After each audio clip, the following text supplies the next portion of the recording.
మనము మైమర్చిపోతే దేవుళ్ళు మైమర్చిపోవాలి, కానీ క్షేమం కలిగినప్పుడు మైమర్చిపోతున్నారు, సమృద్ధి కలిగినప్పుడు మైమర్చిపోతున్నారు, అన్ని సవ్యంగా సమకూర్చబడినప్పుడు మైమర్చిపోతున్నారు. దేవుడు చెప్తున్నాడు, ఇదిగో మైమర్చిపోతున్న పరిస్థితి వస్తుందేమో, జాగ్రత్త. క్షేమం కలిగినప్పుడు నీవు బహు జాగ్రత్తగా ఉండాలి. క్షేమం కలిగినప్పుడు మీరు చాలా జాగ్రత్తగా ఉండాలి.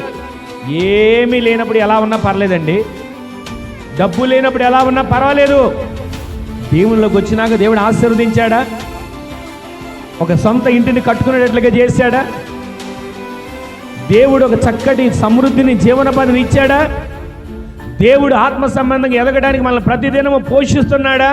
అప్పుడు మనమంట క్షేమం కలిగినప్పుడు మైమర్చిపోకూడదు.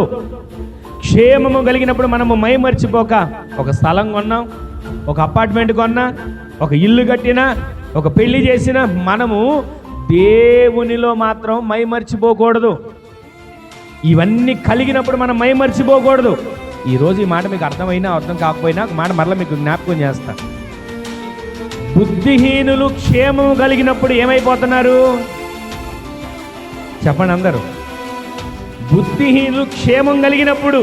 కానీ మనం ఎప్పుడు మైమర్చిపోవాలి? క్షేమం కలిగినప్పుడు దేవుణ్ణి ఎప్పుడు మనం మర్చిపోకూడదండి. అది నేను చెప్పేది. మనకు క్షేమం కలిగినప్పుడు దేవుణ్ణి మర్చిపోకూడదు. కానీ మన సంఘంలో అలాంటి వారు ఎవరు లేరు.